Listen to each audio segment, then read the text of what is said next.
Thank you. I have to say the government's got a nerve. Excellence in Scottish education. That's the title of this debate. We do have excellent teachers. We've got excellent staff. We've got excellent pupils. But this government is far from excellent on education. And the Education Secretary should stop insulting teachers, pupils and staff by seeking to use them as a human shield against any criticism of the SNP track record and the SNP failure as well. The defining mission, judge me on my record, close the poverty-related attainment gap completely. The words of the First Minister 6 years ago, and they scarcely pass our lips these days.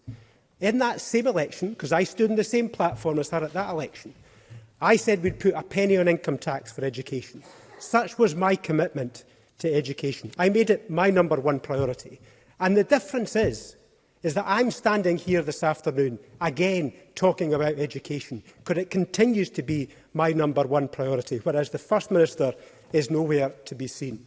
Look at the record. I argued, encouraged, pleaded with the government for years to tackle the poverty-related attainment gap, which was at the centre of our slipping international education performance.